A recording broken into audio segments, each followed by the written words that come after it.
Good morning, il est 7h45. Je viens d'aller me chercher mon petit déj. Je me suis pris un petit truc à la pâtisserie norvégienne de Picton qui est assez réputée.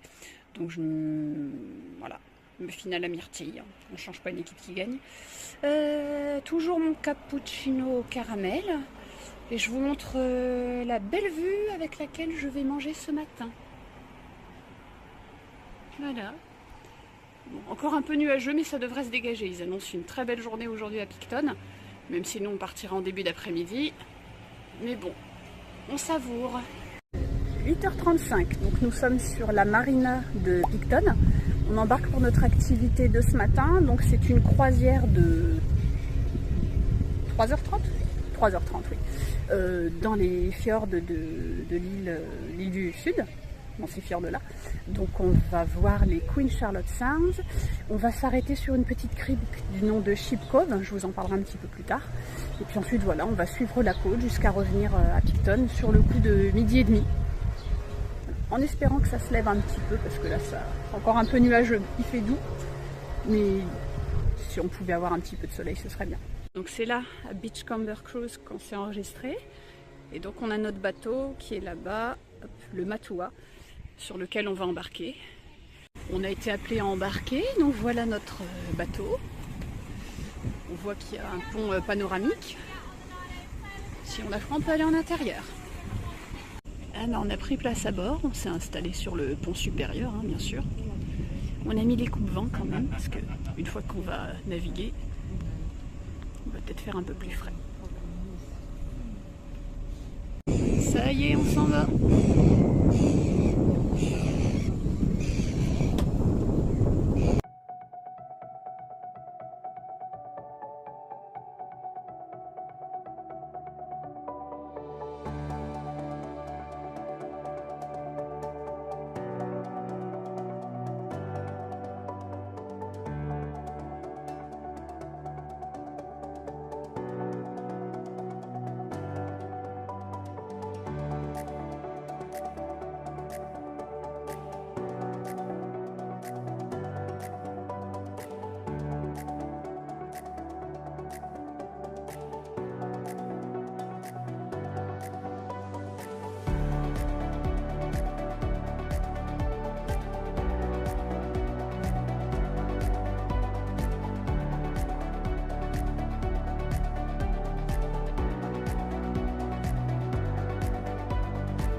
Débarquer de notre bateau, à notre qui arrive là, et donc nous voilà à Ship's Cove. On va passer une vingtaine de minutes, tout simplement, voilà, histoire de faire un petit tour.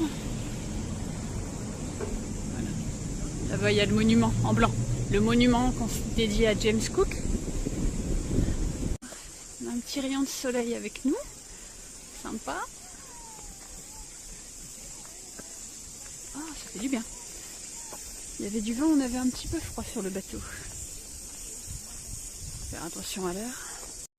Toujours des jolies sculptures ici. Alors ces oiseaux juste là, on les appelle des oyster catchers, des attrapeurs d'huîtres. Bah voilà, tout est dit. On en a vu tout à l'heure quand on s'est arrêté pour prendre quelques personnes à bord. Il y en avait quelques-uns sur une petite plage. Ce monument commémore la venue de James Cook, ici à Ship's Cove. Alors quelques infos sur l'endroit où on se trouve ici, Ship's Cove. Donc c'était l'un des points d'ancrage préférés du capitaine James Cook, qui était un navigateur et un explorateur britannique du XVIIIe siècle. Il a contribué à cartographier la Nouvelle-Zélande en 1769 et il a été le deuxième Européen à poser les pieds ici après Abel Tasman qui lui l'a fait en 1642. James Cook reviendra en Nouvelle-Zélande en 1773 et en 1777. Je préciserai que le capitaine James Cook a eu une fin de vie assez brutale. Je crois que c'était dans les années 1790. Il est allé à Hawaï. Il s'est fait tuer par les autochtones. Il me semble qu'il s'est fait couper la tête et qu'ils l'ont brandi devant ses hommes. C'était pas une bonne idée d'aller là. Il avait prévenu qu'il voulait plus pas le voir et il est allé quand même.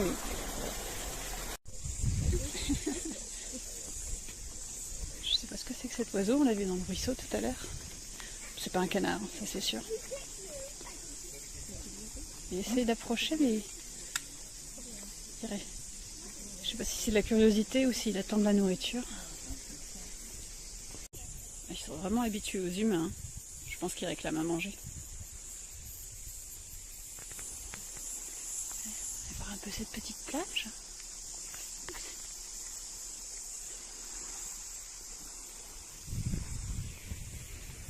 Non, tu n'auras rien.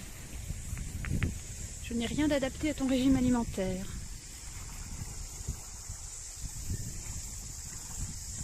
Je filme tout en guettant qui s'approche pas de moi pour me picorer le mollet.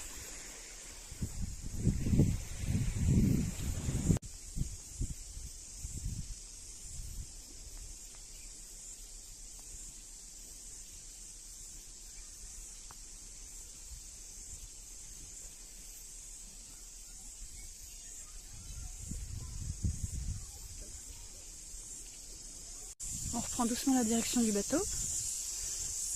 20 minutes, c'est très vite passé.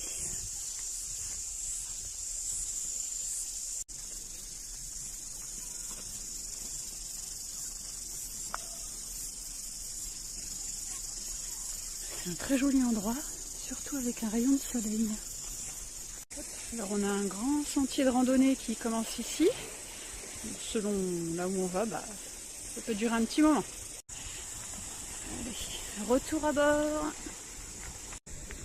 Vous noterez la belle couleur turquoise de l'eau ici. Ça ressort bien avec le soleil.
retour sur la terre ferme. C'était vraiment très chouette. Vraiment super. Petit creux ce midi, pas une grosse faim, du coup on s'est pris un toasty, un sandwich toasté en fait, donc on choisit ce qu'on met dedans, donc c'est toujours sur une base de 4 fromages, les ingrédients varient. Le mien, il y a du thon, du jalapeno et des oignons nouveaux si je ne me trompe pas. Marian il en a pris un, c'est quoi, maïs Maïs, oignon et bacon. Bacon, voilà.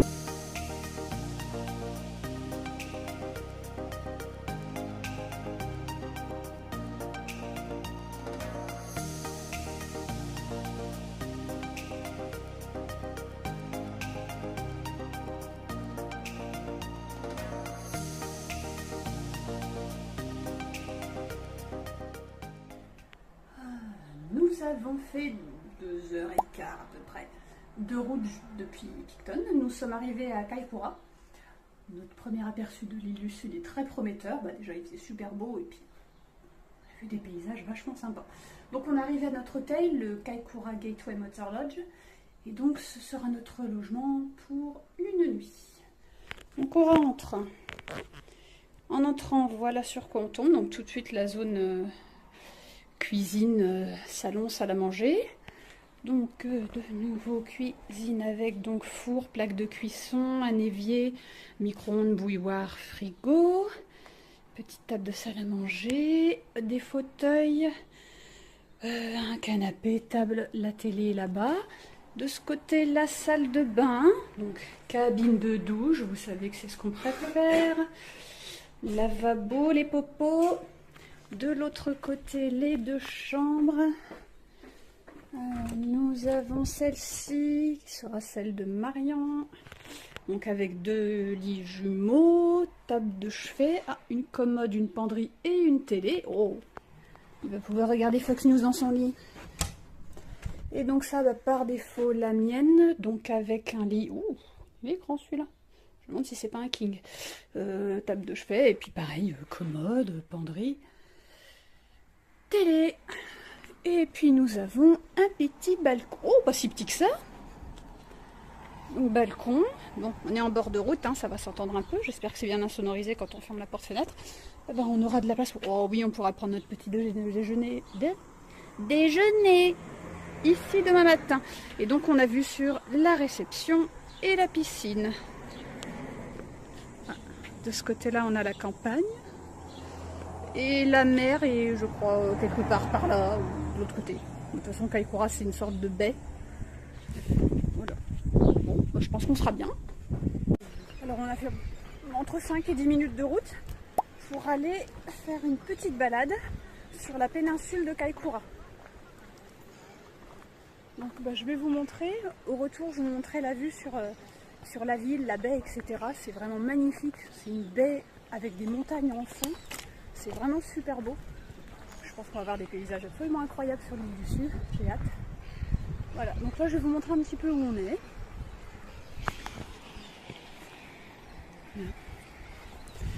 Bon.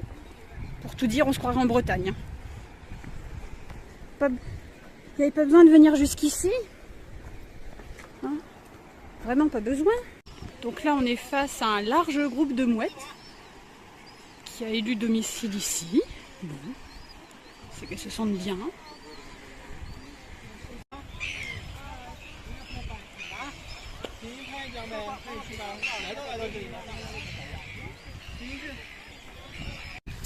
Donc c'est une sacrée colonie de mouettes qui est installée là.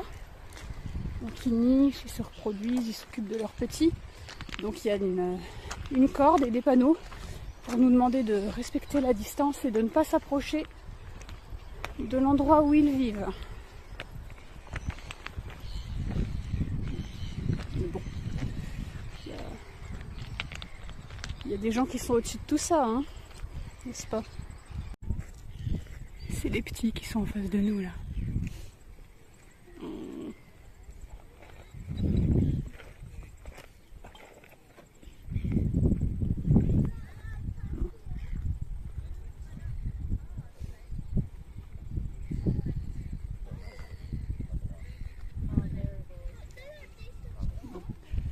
promets rien quant à la qualité de l'image parce que bon, en zoom mon téléphone est pourri. Bon. Et il y en a d'autres là-bas aussi. On en est face à un autre groupe. Je pense que celui qui est là a dit aux gens qu'ils étaient un peu trop près. Donc voilà, il leur fait maintenir une certaine distance par rapport au reste. On en voit un autre qui se repose sur le rocher, là au soleil. Il y en a d'autres derrière. Et celui-là, il a dit hop hop, attention aux distances. En principe, on est censé rester à 10 mètres d'eux, minimum.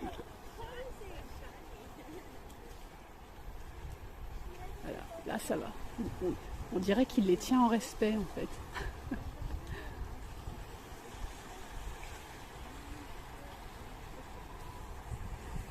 Ouais, on bouge plus. Si vous ne bougez pas, je ne bougerai pas.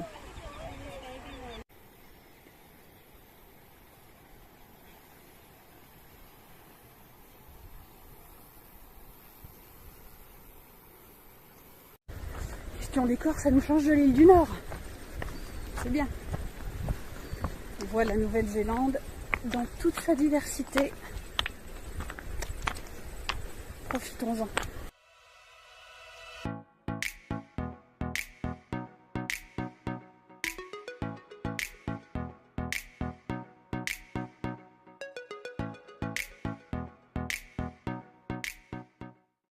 Regardez la forme des rochers.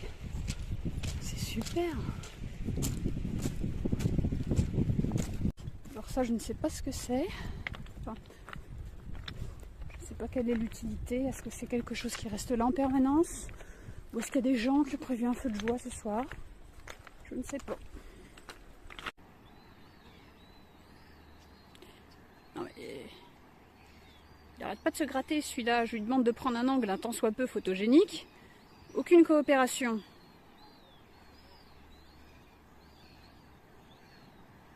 Bon bah c'est tout, hein, si aujourd'hui t'as pas envie.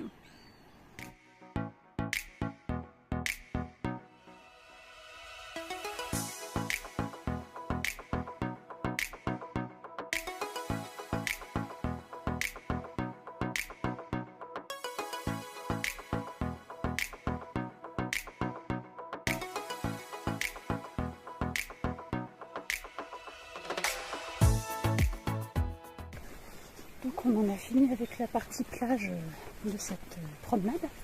Donc on est remonté en haut des falaises et là disons qu'on coupe à travers champs.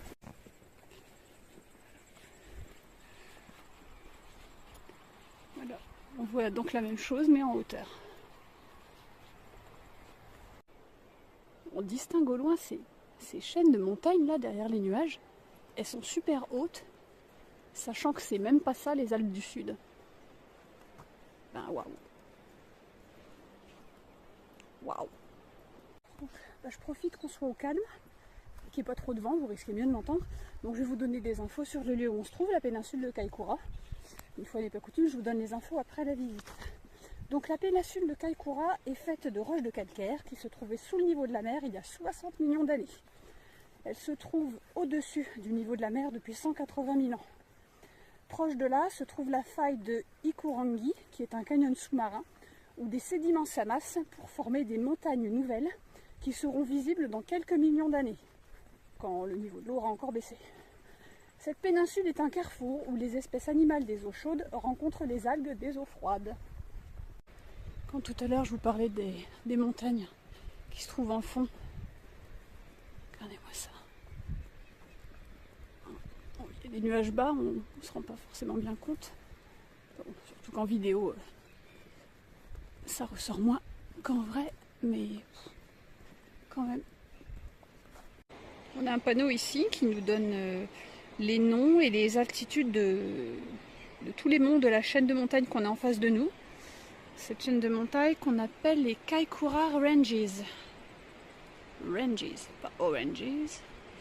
Et donc la montagne la plus haute de cette chaîne est le mont Manako, qui culmine à 2610 mètres. Et là, nous voilà De retour au parking. Par ce petit chemin pavé. Je suis sur le balcon de l'appartement. Je m'offre une petite boisson. Pendant ce temps-là, Marion profite de la piscine. Il s'éclate, il vit sa meilleure vie. Il paraît qu'elle est très bonne.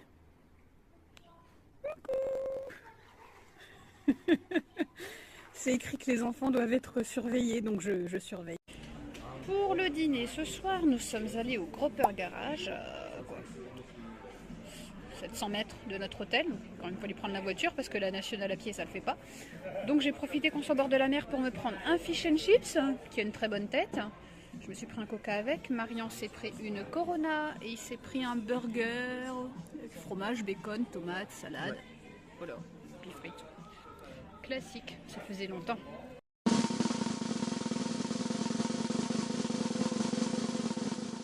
Ce géant est un eucalyptus. J'aurais jamais pensé que ce soit cet arbre-là.